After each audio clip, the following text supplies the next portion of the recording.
Lo más probable es que haya oído hablar de ello más de una vez en su vida e incluso tenga sus propias ideas sobre el tema.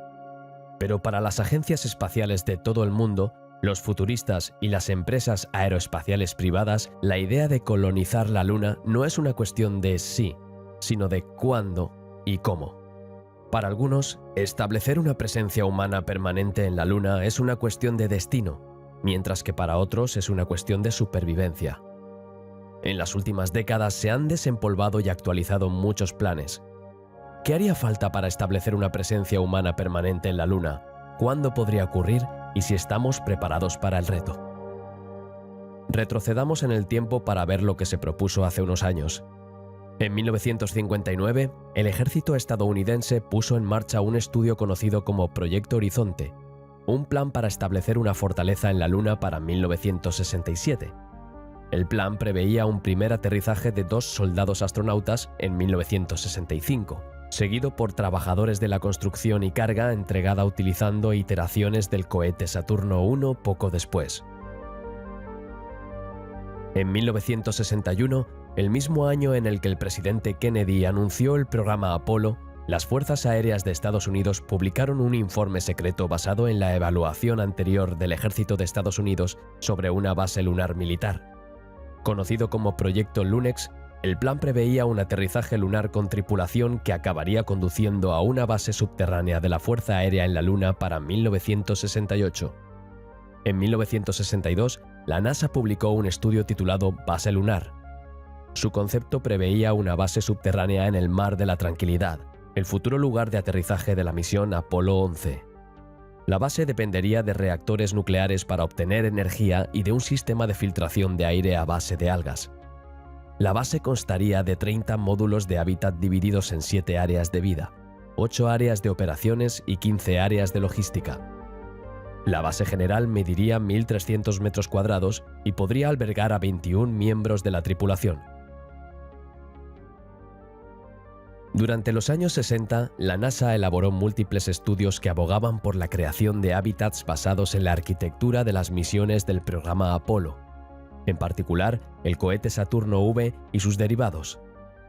Estos planes preveían la colocación de módulos de la estación espacial en la superficie lunar y la utilización de diseños y tecnologías existentes para reducir los costes y garantizar la fiabilidad. Pero quizás el diseño más influyente de la era Apolo fue el Estudio de Síntesis de la Base Lunar, en 2 volúmenes, realizado en 1971 por la empresa aeroespacial North America Rockwell. El estudio produjo un diseño para una serie de bases de superficie lunar, LSB. En los últimos años, varias agencias espaciales han redactado propuestas para construir colonias en la Luna. En 2016, la ESA propuso la creación de una aldea internacional en la Luna como sucesora de la Estación Espacial Internacional. La creación de esta aldea se basaría en las mismas asociaciones interinstitucionales que la ISS, así como asociaciones entre gobiernos e intereses privados.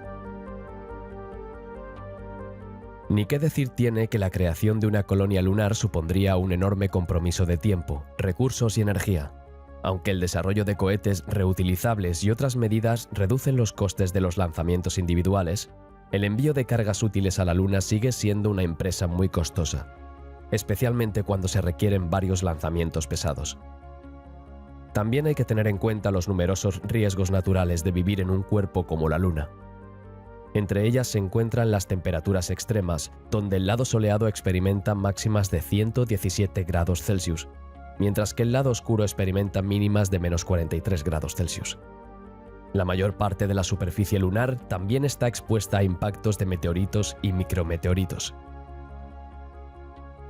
La Luna también tiene una atmósfera tenue, está prácticamente vacía. Esta es una de las razones por las que la Luna atraviesa temperaturas tan extremas y por las que la superficie está llena de impactos. También significa que todos los asentamientos tendrán que ser herméticos, estar presurizados y aislados del entorno exterior. La ausencia de una atmósfera, así como de una magnetosfera, también significa que la superficie está expuesta a mucha más radiación de la que estamos acostumbrados aquí en la Tierra. Esto incluye la radiación solar, que empeora mucho durante un evento solar, y los rayos cósmicos.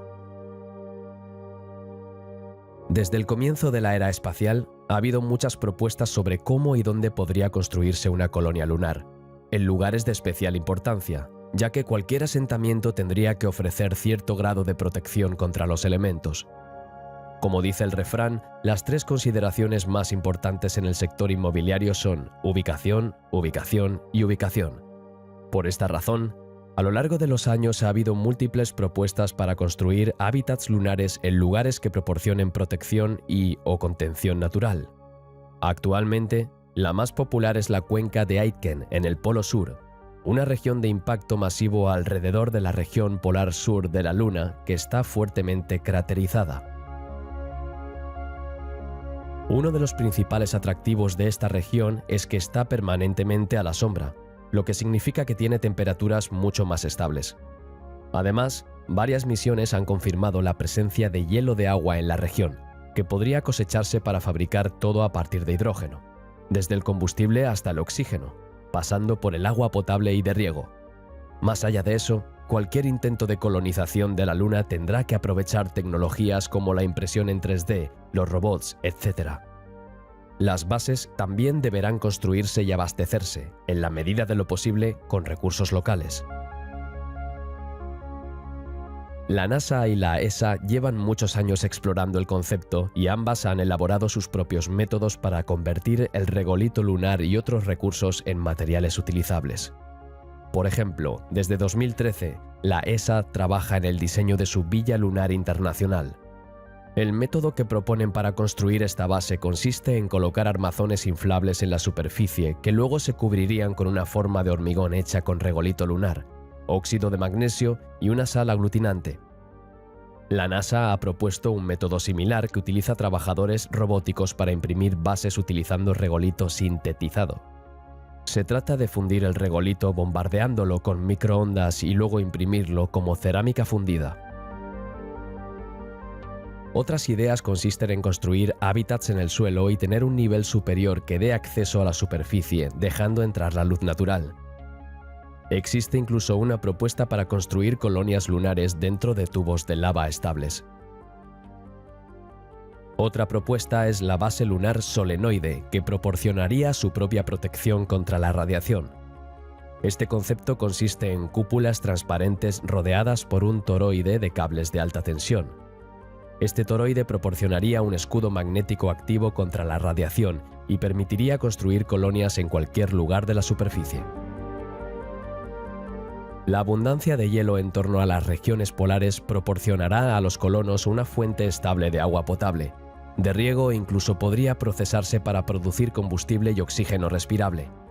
Será necesario un estricto régimen de reciclaje para garantizar que los residuos se reduzcan al mínimo, y lo más probable es que se utilicen inodoros de compostaje en lugar de inodoros de cisterna.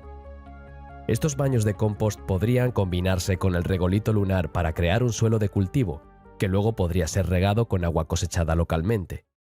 Esto sería esencial, ya que los colonos lunares tendrían que cultivar gran parte de sus propios alimentos para reducir el número de envíos que habría que hacer regularmente desde la Tierra. El agua lunar también podría utilizarse como fuente de energía si las colonias están equipadas con baterías de electrólisis. La energía solar espacial también sería capaz de proporcionar abundante energía a las colonias de todo el paisaje lunar. Los reactores nucleares son otra opción, al igual que los reactores de fusión. Esta última opción es especialmente atractiva porque el helio 3, que es una fuente de energía para los reactores de fusión, es más abundante en la superficie lunar que en la Tierra. Marte. Es un lugar bastante implacable. En este mundo seco y reseco, la temperatura media de la superficie es de -55 grados centígrados. Y en los polos, las temperaturas pueden alcanzar los -153 grados. Esto se debe en gran medida a su escasa atmósfera, que es demasiado fina para retener el calor. Entonces, ¿por qué nos intriga tanto la idea de colonizar Marte? Bueno, hay varias razones, como las similitudes entre nuestros dos planetas, la disponibilidad de agua, las perspectivas de generar alimentos, oxígeno y materiales de construcción in situ. e incluso hay beneficios a largo plazo si se utiliza Marte como fuente de materias primas y se convierte en un entorno habitable. La misión tripulada propuesta por la NASA a Marte, que se espera que tenga lugar en la década de 2030 utilizando el vehículo de tripulación multipropósito, MPCV, Orión y el Sistema de Lanzamiento Espacial, SLS, no es la única propuesta para enviar humanos al planeta rojo. Además de otras agencias espaciales federales, también hay proyectos de empresas privadas y organizaciones sin ánimo de lucro, algunos de los cuales son mucho más ambiciosos que la simple exploración. La Agencia Espacial Europea tiene planes a largo plazo para enviar seres humanos, aunque todavía no ha construido una nave espacial tripulada. Roscosmos, la Agencia Espacial Federal rusa, también está planeando una misión tripulada a Marte, con simulaciones, llamada Marte 500, realizadas en Rusia en 2011. La ESA también participa actualmente en estas simulaciones. En 2014, la NASA anunció su apoyo provisional al diseño de la misión asequible a Marte de Boeing. El perfil de la misión, prevista actualmente para la década de 2030, incluye planes de protección contra la radiación, gravedad artificial centrífuga, reabastecimiento de combustibles en tránsito y un módulo de aterrizaje de retorno. Elon Musk, consejero delegado de SpaceX y Tesla, también ha anunciado planes para establecer una colonia en Marte con una población de 80.000 personas. Recientemente, Musk declaró que el primer vuelo tripulado a Marte tendría lugar dentro de una década, por lo que podemos esperar ver a los primeros marcianos a principios de 2030. Puede llegar un día en que, tras generaciones de terraformación y muchas oleadas de colonos, Marte también empiece a tener una economía viable. Esto podría tomar la forma de depósitos minerales que se descubren y luego se envían a la Tierra para ser vendidos. Pero según Musk, el escenario más probable, al menos en un futuro próximo, sería una economía basada en el sector inmobiliario. Con la explosión de la población humana en toda la Tierra, un nuevo destino que ofrezca mucho espacio para crecer puede parecer una buena inversión. Una vez que se resuelvan los problemas de transporte, los inversores inteligentes probablemente empezarán a comprar terrenos. Además, es probable que haya un mercado para la investigación científica en Marte en los próximos siglos. ¿Quién sabe lo que podríamos encontrar una vez que los estudios planetarios empiecen a abrirse de verdad? Con el tiempo, muchas o todas las dificultades de vivir en Marte podrían superarse mediante la aplicación de la terraformación. Hay muchas similitudes interesantes entre la Tierra y Marte que los convierten en una opción viable para la colonización. Para empezar, Marte y la Tierra tienen una duración del día muy similar. Un día marciano dura 24 horas y 39 minutos, lo que significa que las plantas y los animales, por no hablar de los colonos humanos, lo encontrarían familiar. Marte también tiene una inclinación axial muy similar a la de la Tierra, lo que significa que tiene los mismos patrones estacionales básicos que nuestro planeta, aunque con periodos más largos. Básicamente, cuando un hemisferio apunta hacia el Sol, experimenta el verano mientras que el otro experimenta el invierno, con temperaturas más cálidas y días más largos. Además, al igual que la Tierra, Marte se encuentra dentro de la zona habitable de nuestro Sol, también conocida como zona Ricitos de Oro, aunque ligeramente hacia su borde exterior. Venus también se encuentra en esta zona, pero su ubicación en el borde interior, combinada con su gruesa atmósfera, le ha llevado a ser el planeta más caliente del sistema solar. Esto, combinado con su lluvia de ácido sulfúrico, hace que Marte sea una opción mucho más atractiva. Además, Marte está más cerca de la Tierra que los demás planetas solares, con la excepción de Venus. Esto facilitaría el proceso de colonización. De hecho, cada pocos años, cuando la Tierra y Marte están en oposición, es decir, cuando están más cerca el uno del otro, la distancia varía, lo que hace que ciertas ventanas de lanzamiento sean ideales para enviar colonos. Además, Marte tiene vastas reservas de agua en forma de hielo. La mayor parte de este hielo de agua se encuentra en las regiones polares, pero los estudios de los meteoritos marcianos han sugerido que gran parte puede estar también encerrada bajo la superficie. Esta agua podría extraerse y purificarse para el consumo humano con bastante facilidad. En lugar de traer todos sus suministros desde la Tierra, como los habitantes de la Estación Espacial Internacional, los futuros colonos podrían fabricar su propio aire, agua e incluso combustible, dividiendo el agua marciana en oxígeno e hidrógeno. Los experimentos preliminares han demostrado que el suelo de Marte podría convertirse en ladrillos para crear estructuras de protección, reduciendo la cantidad de material que hay que transportar a la superficie. Las plantas terrestres también podrían cultivarse en el suelo marciano, suponiendo que reciban suficiente luz solar y dióxido de carbono. Pero ¿en qué parte de Marte vamos a empezar a colonizar? Hay dos tipos principales de lugares que atraen la atención como posibles lugares de colonización: las cuevas en las regiones ecuatoriales y los túneles de lava. Mars Odyssey descubrió lo que parecía ser la entrada a unas cuevas en Arsia Mons. La hipótesis es que los colonos podrían beneficiarse del refugio que estas cuevas o estructuras similares podrían ofrecer contra la radiación y los micrometeoritos. La energía geotérmica también podría estar presente en las regiones ecuatoriales. A pesar de las ventajas que hemos visto, la colonización del planeta rojo también presenta algunos retos bastante monumentales. Para empezar, está la cuestión de la temperatura media de la superficie, que es cualquier cosa menos hospitalaria.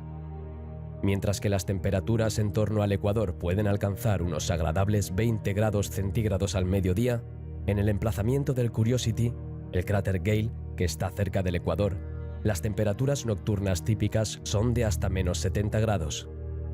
Además, la gravedad en Marte es solo un 40% de la que tenemos en la Tierra, lo que dificultaría bastante la adaptación. Según un informe de la NASA, los efectos de la ingravidez en el cuerpo humano son importantes, con una pérdida de hasta el 5% de la masa muscular por semana y del 1% de la densidad ósea por mes. Naturalmente, estas pérdidas serían menores en la superficie de Marte, donde hay al menos algo de gravedad.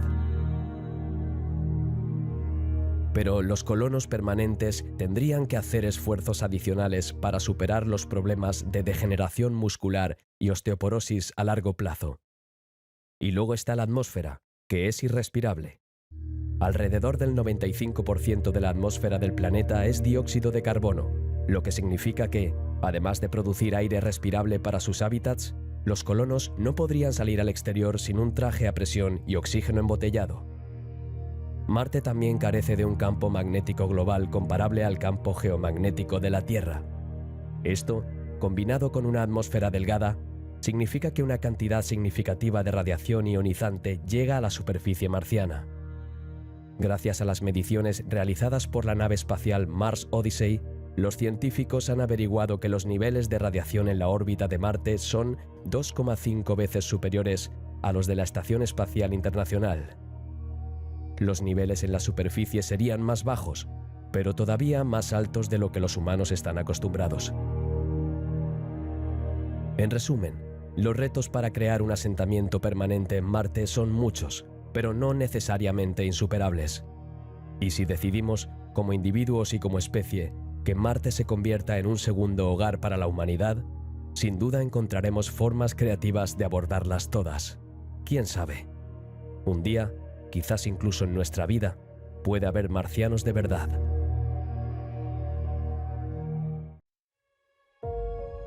Desde que el ser humano comenzó a mirar al cielo, ha sido consciente de la existencia de Venus. En la antigüedad se la conocía como estrella de la mañana y estrella de la tarde, por su brillante aparición en el cielo al amanecer y al atardecer. Con el tiempo, los astrónomos se dieron cuenta de que se trataba de un planeta y que, al igual que la Tierra, también giraba alrededor del Sol. Y gracias a la era espacial y a las numerosas misiones al planeta, hemos aprendido qué tipo de ambiente tiene Venus. Con una atmósfera muy densa que imposibilita la obtención de imágenes regulares de la superficie, un calor tan intenso que puede fundir el plomo y lluvias de ácido sulfúrico, no parece haber muchas razones para ir allí. Pero como hemos aprendido en los últimos años, Venus fue una vez un lugar muy diferente, con océanos y continentes. Y con la tecnología adecuada, se podrían construir colonias por encima de las nubes, donde estarían a salvo. ¿Qué se necesita para colonizar Venus? Al igual que con otras propuestas de colonización del sistema solar, todo se reduce a disponer de los métodos y tecnologías adecuados y, sobre todo, a cuánto estamos dispuestos a pagar. La mayoría de los métodos propuestos para colonizar Venus se centran en la terraformación para hacer el planeta habitable. Pero también hay sugerencias sobre cómo los humanos podrían vivir en Venus sin alterar significativamente el medio ambiente. En la década de 1970, los científicos soviéticos sugirieron que los humanos podrían colonizar la atmósfera de Venus en lugar de intentar vivir en su hostil superficie. Más recientemente, una propuesta sugirió que se podrían construir ciudades sobre las nubes de Venus. A una altura de 50 kilómetros sobre la superficie, estas ciudades estarían a salvo del duro entorno venusino. La atmósfera de Venus es el entorno más parecido a la Tierra en el sistema solar. A corto plazo, la exploración humana de Venus podría realizarse desde vehículos aerostáticos en la atmósfera, y a largo plazo podrían realizarse asentamientos permanentes en forma de ciudades diseñadas para flotar a una altura de unos 50 kilómetros en la atmósfera de Venus. A una altura de 50 kilómetros por encima de la superficie, el entorno tiene una presión de unos 100.000 pascales, que es ligeramente inferior a la de la Tierra a nivel del mar. Las temperaturas en estas regiones también oscilan entre 0 y 50 grados, y la protección contra la radiación cósmica la proporcionaría la atmósfera superior, con una masa de blindaje equivalente a la de la Tierra. Los hábitats venusinos consistirían inicialmente en aerostatos llenos de aire respirable, una mezcla de 21% de oxígeno y 79% de nitrógeno. Estos hábitats se basan en que el aire de los globos flotaría en la densa atmósfera de dióxido de carbono. Estos proporcionarían espacios vitales iniciales para los colonos y podrían actuar como terraformadores, convirtiendo gradualmente la atmósfera de Venus en algo habitable para que los colonos pudieran emigrar a la superficie. Una forma de hacerlo sería utilizar estas mismas ciudades como sombrillas, enfriando gradualmente la atmósfera y, por tanto, el planeta en su conjunto. Esto funcionaría especialmente bien si las ciudades flotantes estuvieran hechas de materiales de bajo albedrío. Como alternativa, podrían utilizarse globos reflectantes o láminas reflectantes de nanotubos de carbono o grafeno. Esto ofrece la posibilidad de obtener estos recursos in situ, utilizando carbón de origen local. La NASA ha comenzado a explorar la posibilidad de montar misiones tripuladas a Venus como parte de su concepto de operaciones a gran altitud en Venus, HAVOC, que fue propuesto en 2015. Las ventajas de colonizar Venus son numerosas.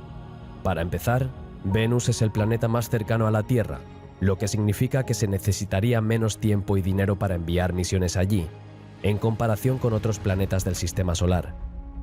Por ejemplo, la sonda Venus Express tardó algo más de 5 meses en ir de la Tierra a Venus, mientras que la sonda Mars Express tardó casi 6 meses en ir de la Tierra a Marte. Además, las ventanas de lanzamiento a Venus se producen con mayor frecuencia, cada 584 días, cuando la Tierra y Venus están más cerca, en comparación con los 780 días que la Tierra y Marte están más cerca. En comparación con una misión a Marte, una misión a la atmósfera de Venus también sometería a los astronautas a una radiación menos dañina. Esto se debe en parte a la magnetosfera inducida de Venus, que resulta de la interacción de su gruesa atmósfera con el viento solar. Además, para las colonias flotantes establecidas en la atmósfera de Venus, habría menos riesgo de descompresión explosiva, ya que no habría una diferencia de presión significativa entre el interior y el exterior de los hábitats. Así, los pinchazos serían un riesgo menor y las reparaciones serían más fáciles de realizar.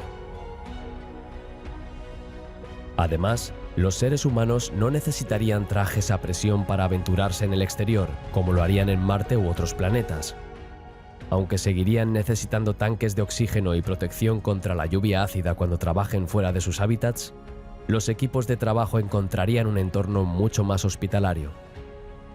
Además, Venus tiene un tamaño y una masa similares a los de la Tierra, por lo que la gravedad en la superficie sería mucho más fácil de adaptar, 0,904 gramos.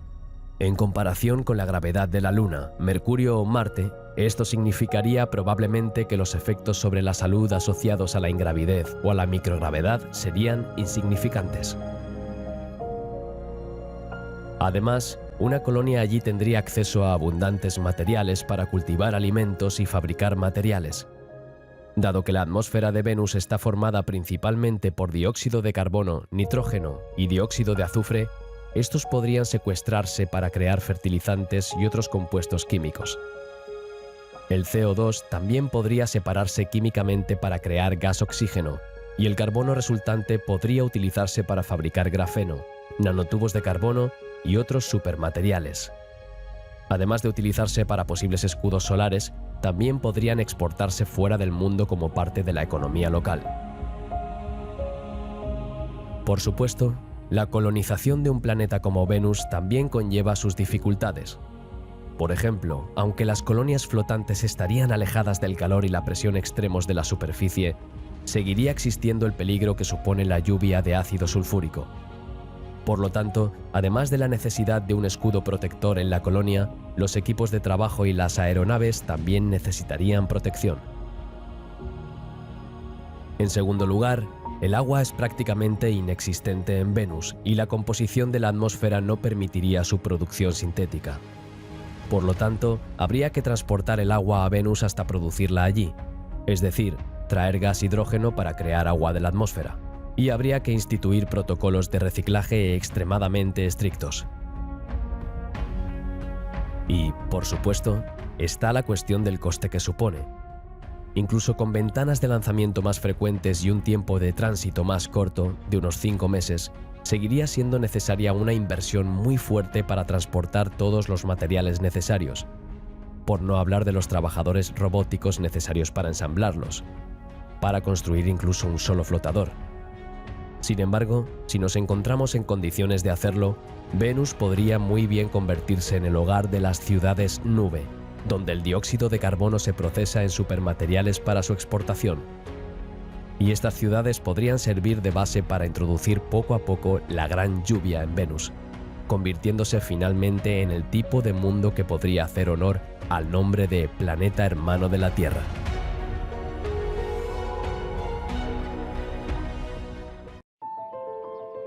La humanidad lleva mucho tiempo soñando con establecerse en otros mundos, incluso antes de ir al espacio. En contra de lo que se podría pensar, el planeta más cercano a nuestro Sol es, de hecho, un candidato potencial para la colonización. Aunque tiene temperaturas extremas que van desde el calor que podría cocinar instantáneamente a un ser humano hasta el frío que podría congelar la carne en segundos, Mercurio es un objetivo potencial para una colonia. Existen varias posibilidades para una colonia en Mercurio, debido a la naturaleza de su rotación, órbita, composición e historia geológica. Por ejemplo, el lento periodo de rotación de Mercurio hace que un lado del planeta esté orientado hacia el Sol durante largos periodos de tiempo, alcanzando temperaturas máximas de 427 grados Celsius, mientras que el lado opuesto experimenta un frío extremo de 193 grados. Además, el rápido periodo orbital del planeta, de 88 días, combinado con su periodo de rotación sideral, de 59 días, significa que el Sol tarda unos 176 días terrestres en volver al mismo lugar del cielo. Por eso, si una ciudad se colocaba en el lado nocturno y tenía ruedas motrices para poder seguir moviéndose y permanecer frente al Sol, la gente podría vivir sin miedo a quemarse.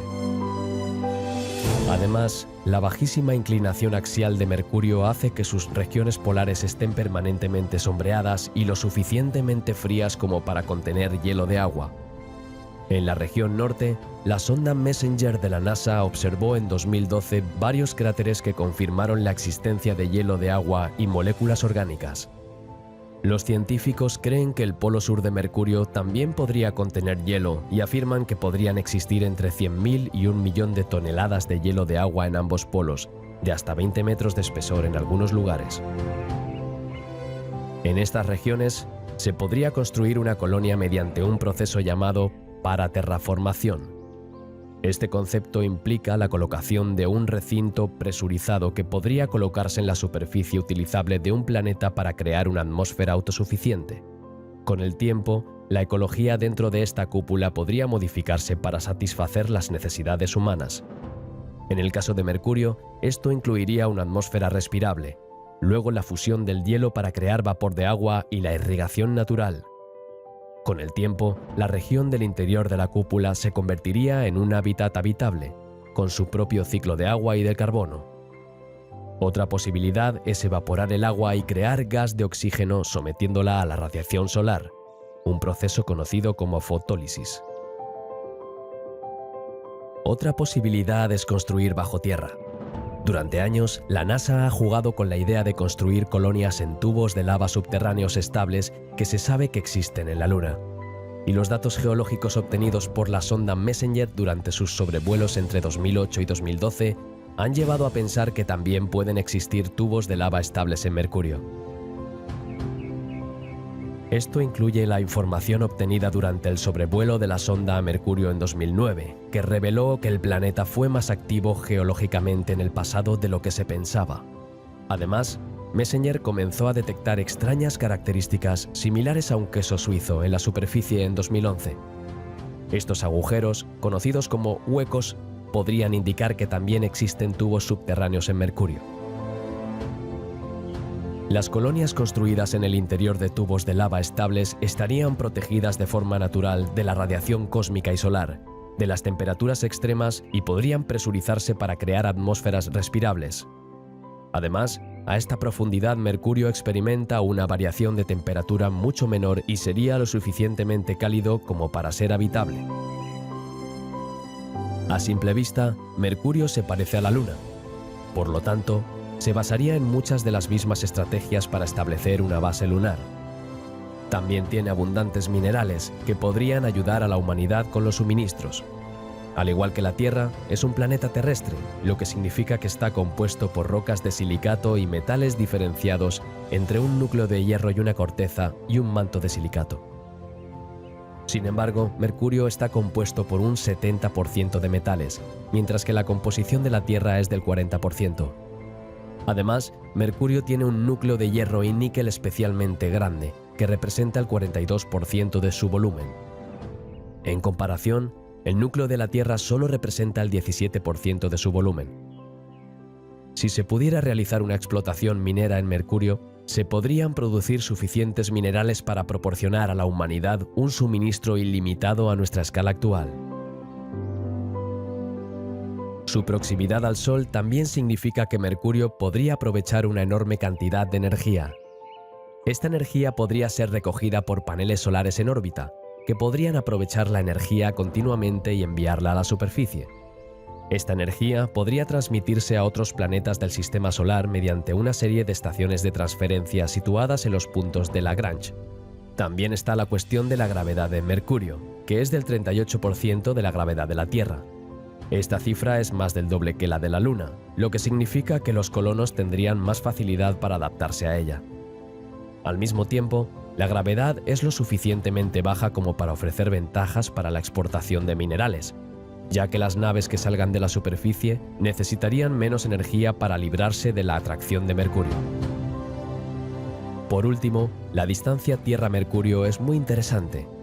Además, Mercurio alcanza su punto más cercano a la Tierra cada 116 días, lo que es significativamente más corto que el de Venus o Marte. Básicamente, las misiones a Mercurio podrían lanzarse casi cada 4 meses, mientras que las ventanas de lanzamiento a Venus y Marte deberían tener lugar cada 19 y 26 meses respectivamente. En cuanto al tiempo de viaje, se han montado varias misiones en Mercurio, lo que puede darnos una estimación aproximada de lo que podría tardar. Por ejemplo, la sonda espacial a Mercurio, la Mariner 10 de la NASA, tardó unos 147 días en llegar. Por supuesto, los barcos utilizados serían más grandes y tardarían más tiempo o utilizarían una tecnología de propulsión más avanzada. Por supuesto, una colonia en Mercurio seguiría siendo un gran desafío, tanto económica como tecnológicamente. El coste de establecer una colonia en cualquier lugar del planeta sería enorme y requeriría el envío de abundantes materiales desde la Tierra o su extracción in situ. En cualquier caso, una operación de este tipo requeriría una gran flota de naves espaciales capaces de realizar el viaje en un tiempo aceptable. Esta flota no existe todavía y el coste de desarrollarla y la infraestructura asociada para llevar todos los recursos y suministros necesarios a Mercurio sería enorme. El recurso a los robots y a la utilización de recursos in situ, ISRU, reduciría sin duda los costes y la cantidad de materiales que habría que transportar. Pero estos robots y sus operaciones tendrían que estar protegidos de la radiación y de las erupciones solares hasta que hicieran el trabajo. E incluso después de completar la colonia, los propios colonos tendrían que lidiar con los peligros siempre presentes de la exposición a la radiación, la descompresión y los extremos de calor y frío. Por ello, si se estableciera una colonia en Mercurio, dependería en gran medida de su tecnología. Además, hasta que la colonia sea autosuficiente, los que vivan allí dependerán de los envíos de suministros que tendrán que venir regularmente de la Tierra. Una vez que se desarrolle la tecnología necesaria y se encuentre una forma rentable de crear una o más colonias en Mercurio, estas colonias podrían proporcionarnos energía y minerales casi ilimitados, junto con un nuevo grupo de vecinos humanos llamados hermianos.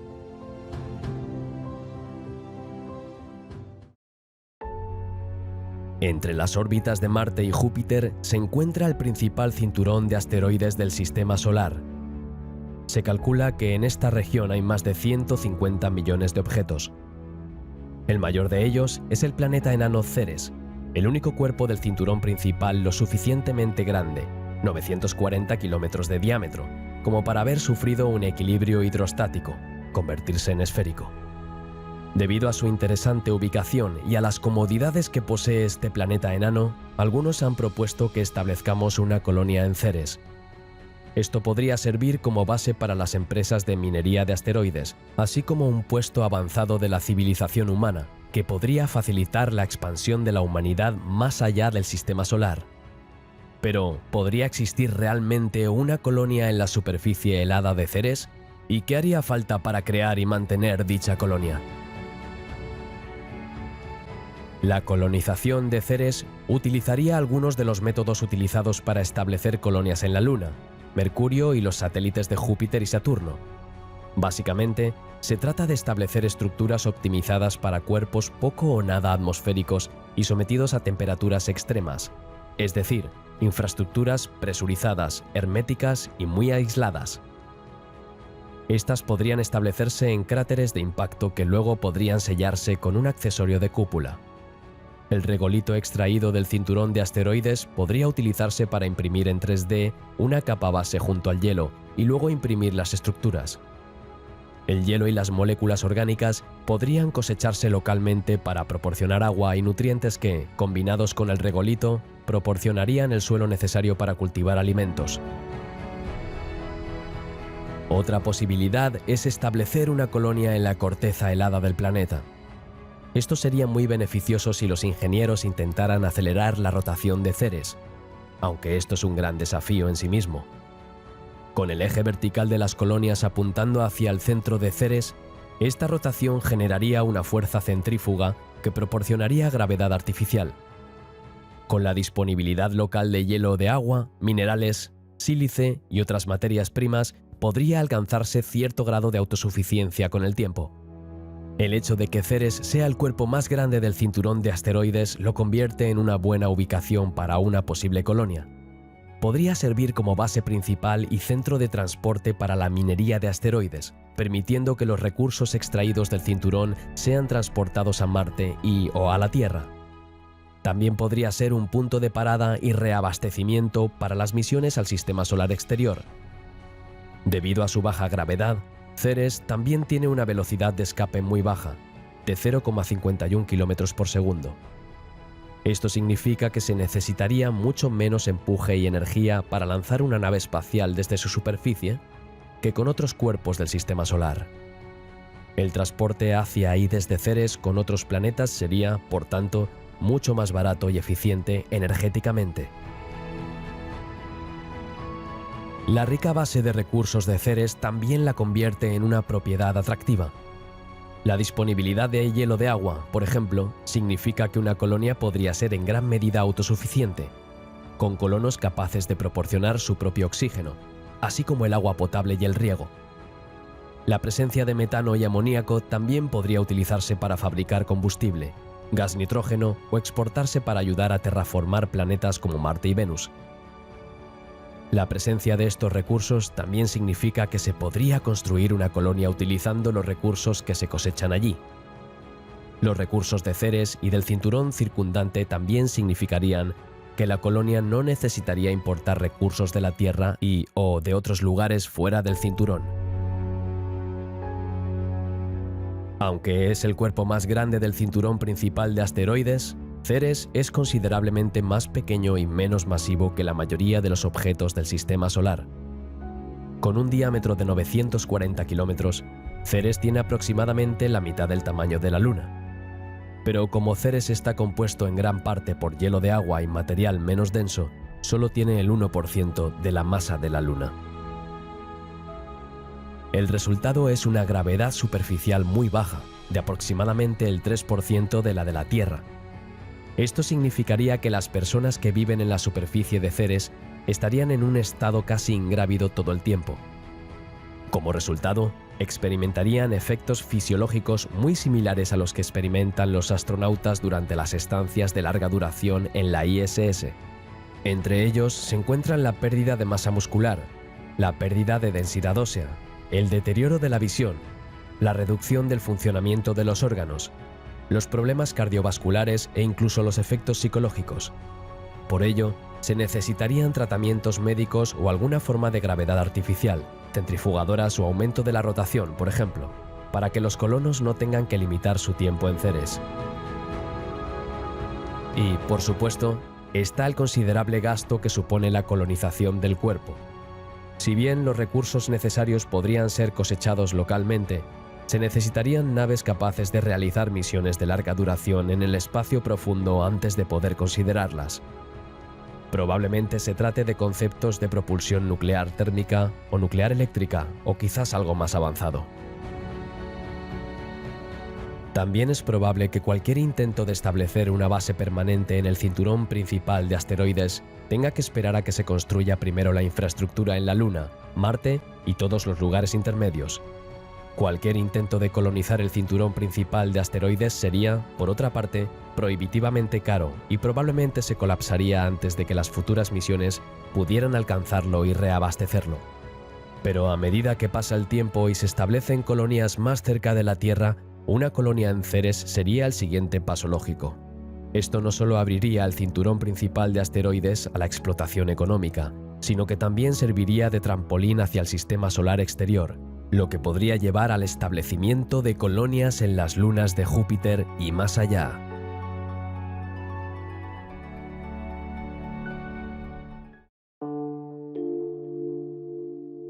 Desde que las sondas Pioneer y Voyager pasaron por el sistema hace décadas, los científicos sospechan que lunas como Europa podrían ser nuestra mejor apuesta para encontrar vida en nuestro sistema solar más allá de la Tierra. Y debido a la presencia de hielo de agua, océanos interiores, minerales y moléculas orgánicas, se ha especulado que la humanidad podría establecer algún día colonias en uno o más de estos mundos. Desde que las sondas Voyager pasaron por el sistema joviano, ha habido varias propuestas de misiones tripuladas a las lunas de Júpiter e incluso el establecimiento de colonias.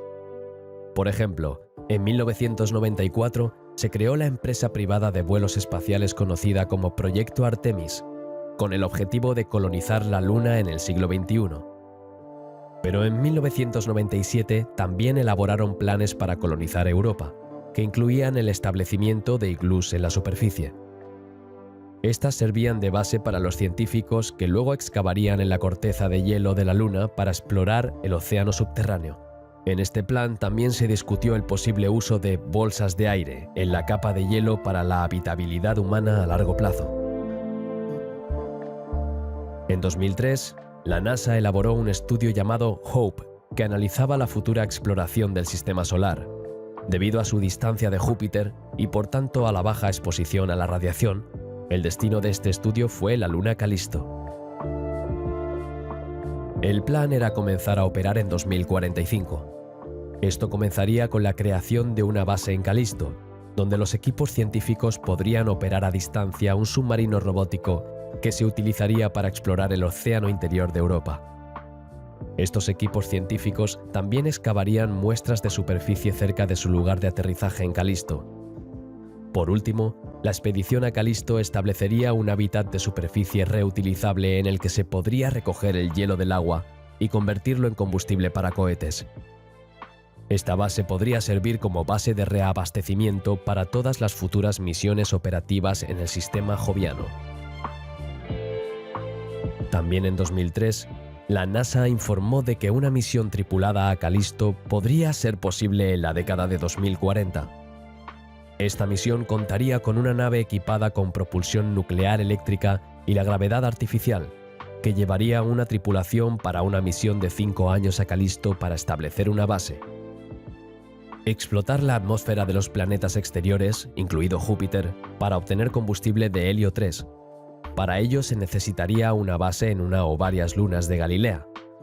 La NASA también ha especulado sobre esto, explicando que proporcionaría un suministro ilimitado de combustible para los reactores de fusión aquí en la Tierra y en cualquier otro lugar del sistema solar donde existan colonias. El establecimiento de colonias en las lunas galileanas tiene muchos beneficios potenciales para la humanidad.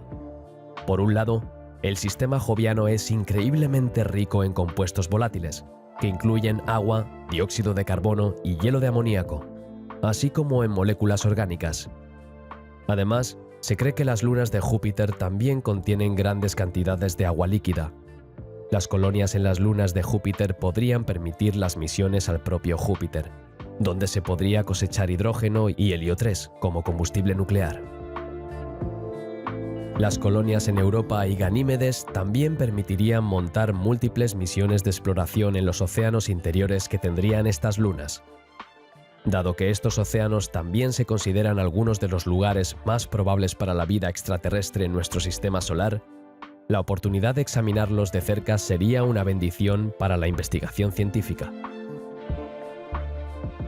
Las colonias en las lunas de Io, Europa, Ganímedes y Calisto también facilitarían las misiones más allá del sistema solar. Estas colonias podrían servir como puntos de parada y bases de suministro para las misiones hacia y desde el sistema de Saturno, donde se podrían cosechar recursos adicionales. En resumen, las colonias en el sistema joviano proporcionarían a la humanidad acceso a abundantes recursos e inmensas oportunidades de investigación. Por supuesto, estos retos son grandes y numerosos.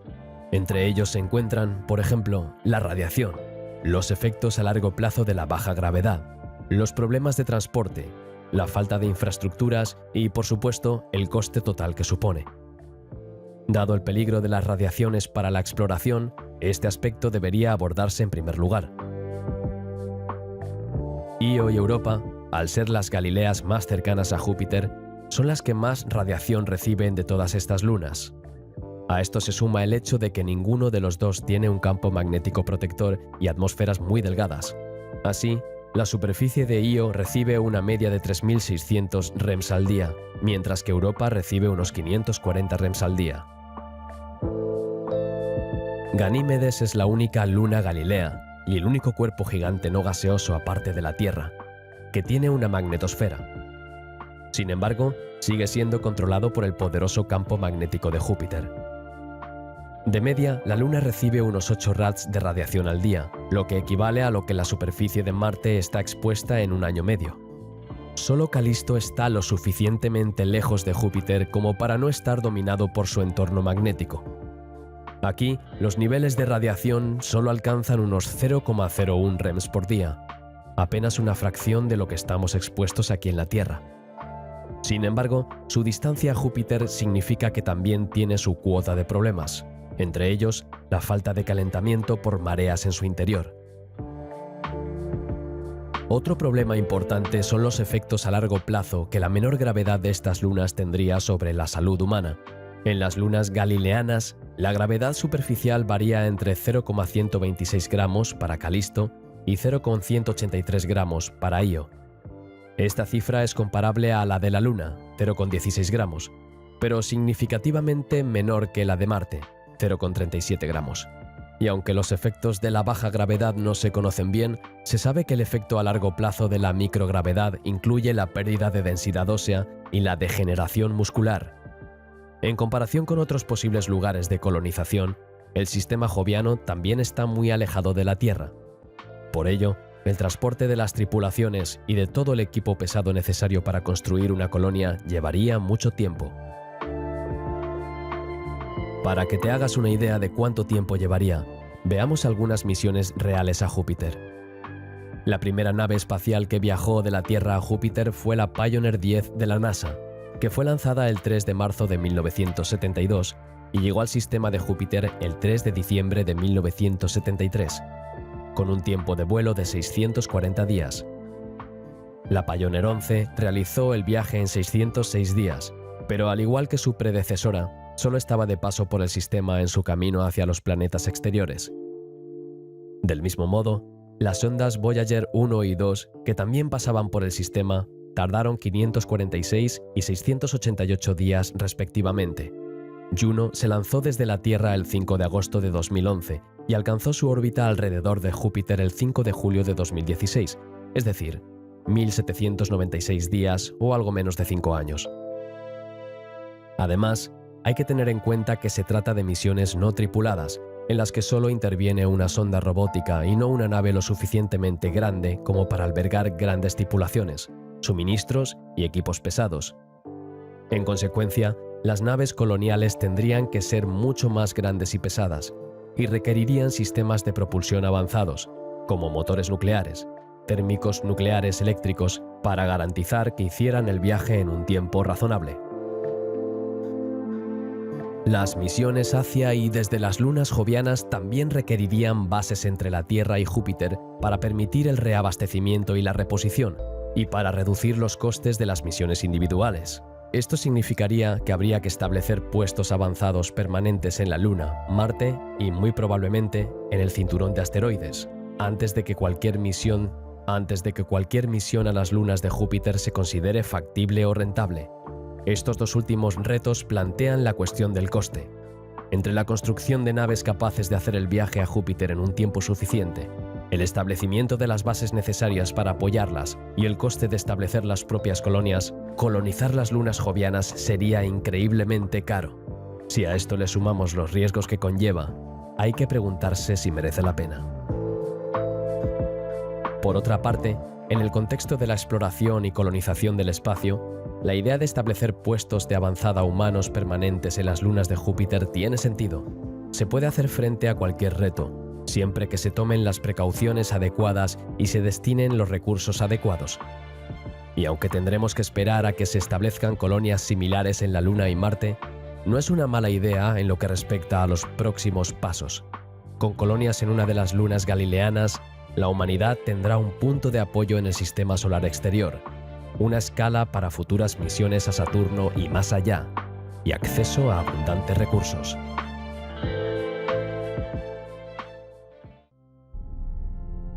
Lo que sabemos sobre este sistema ha aumentado drásticamente en las últimas décadas, gracias a misiones como Voyager y Cassini. Con este conocimiento han surgido múltiples propuestas sobre cómo deberían ser colonizadas algún día las lunas de Saturno. Además de ser el único cuerpo, aparte de la Tierra, que tiene una atmósfera densa y rica en nitrógeno, este sistema alberga abundantes recursos que podrían explotarse. Al igual que la idea de colonizar la Luna, Marte, las lunas de Júpiter y otros cuerpos del sistema solar, la idea de establecer colonias en las lunas de Saturno ha sido ampliamente explorada en la ciencia ficción. Al mismo tiempo, se han hecho propuestas científicas que esbozan cómo las colonias beneficiarían a la humanidad, permitiéndonos montar misiones más profundas en el espacio y dando paso a una era de abundancia. La colonización del sistema solar exterior incluye la explotación de la atmósfera de estos planetas y el establecimiento de colonias en sus lunas. Además de Urano y Neptuno, se ha identificado a Saturno como una de las mayores fuentes de deuterio y helio 3, que podría estimular la economía de fusión en curso. Titán es un candidato ideal para la colonización, ya que es la única luna del sistema solar con una atmósfera densa y rica en carbono. El 9 de marzo de 2006, la nave espacial Cassini de la NASA encontró posibles evidencias de agua líquida en Encélado, lo que fue confirmado por la NASA en 2014. Según los datos obtenidos por la sonda, esta agua surge de chorros alrededor del polo sur de Encélado, y esta agua se encuentra a solo decenas de metros por debajo de la superficie en algunos lugares. Esto facilitaría considerablemente la recogida de agua en comparación con una luna como Europa, donde la capa de hielo tiene varios kilómetros de espesor. Los datos de Cassini también indicaron la presencia de moléculas volátiles y orgánicas. Además, Encélado tiene una densidad más alta que la mayoría de las lunas de Saturno, lo que indica que tiene un núcleo de silicatos más grande en promedio. Todos estos recursos serían muy útiles para la construcción de una colonia y para las operaciones básicas. En comparación con otros lugares del sistema solar, como el sistema joviano, las lunas más grandes de Saturno están expuestas a una radiación considerablemente menor. Por ejemplo, las lunas de Júpiter, Io, Ganímedes y Europa están sometidas a una intensa radiación del campo magnético de Júpiter, que oscila entre los 3.600 y los 8 rems diarios. Esta cantidad de exposición sería letal, o al menos muy peligrosa, para los seres humanos, lo que exigiría la aplicación de amplias contramedidas. De las lunas más grandes de Saturno, Mimas y Encélado se encuentran en este cinturón, mientras que Dione, Rea, Titán y Japet tienen órbitas que las sitúan justo fuera de los cinturones de radiación de Saturno. Además, los volátiles congelados y el metano recogidos en las lunas de Saturno podrían utilizarse para terraformar otras partes del sistema solar. Las colonias en las lunas de Saturno también podrían servir como bases para la recolección de deuterio y helio 3 de la atmósfera de Saturno. Las abundantes fuentes de hielo de agua de estas lunas también podrían utilizarse para fabricar combustible para cohetes, sirviendo así de puntos de parada y reabastecimiento.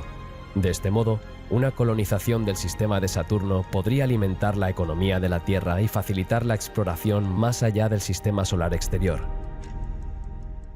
Por supuesto, la colonización de las lunas de Saturno plantea muchos retos. Entre ellos se encuentran la distancia, los recursos y la infraestructura necesarios, y los riesgos naturales a los que se enfrentarían las colonias en estas lunas. Para empezar, aunque Saturno sea abundante en recursos y esté más cerca de la Tierra que Urano o Neptuno, sigue estando muy lejos. En promedio, Saturno está a unas 8,5 UA de la Tierra. Para ponerlo en perspectiva, la nave Voyager 1 tardó unos 38 meses en llegar al sistema de Saturno desde la Tierra. Para las naves espaciales tripuladas que llevan colonos y todo el equipo necesario para colonizar la superficie, se necesitaría mucho más tiempo para llegar allí. Estas naves, para evitar ser demasiado grandes y caras, tendrían que recurrir a la criogenia o a la tecnología de hibernación para ahorrar espacio en el almacenamiento y el alojamiento. Aunque este tipo de tecnología se está estudiando para las misiones tripuladas a Marte, todavía está en fase de investigación y desarrollo. Las naves que participen en los esfuerzos de colonización o que se utilicen para transportar recursos hacia y desde el sistema de Saturno también necesitarán contar con sistemas de propulsión avanzados para garantizar que puedan completar los viajes en un tiempo realista. Teniendo en cuenta las distancias, esto requeriría probablemente cohetes con propulsión nuclear térmica o algo aún más avanzado, como cohetes antimateria. Aunque lo primero es técnicamente factible, todavía no se ha construido ningún sistema de propulsión de este tipo. Cualquier cosa más avanzada requeriría muchos más años de investigación y desarrollo, y un importante compromiso de recursos. Todo esto, a su vez, plantea la cuestión crucial de las infraestructuras. Básicamente, cualquier flota que opere entre la Tierra y Saturno necesitaría una red de bases entre aquí y allá para mantenerse abastecida y repostada. Así que, en realidad, cualquier plan para colonizar las lunas de Saturno tendría que esperar a la creación de bases permanentes en la Luna, Marte, el cinturón de asteroides y, muy probablemente, las lunas jovianas. Este proceso sería extremadamente caro para los estándares actuales y requeriría, de nuevo, una flota de barcos con sistemas avanzados. Y aunque la radiación no es una amenaza importante en el sistema de Saturno, a diferencia de Júpiter, Las lunas han sufrido muchos impactos en su historia.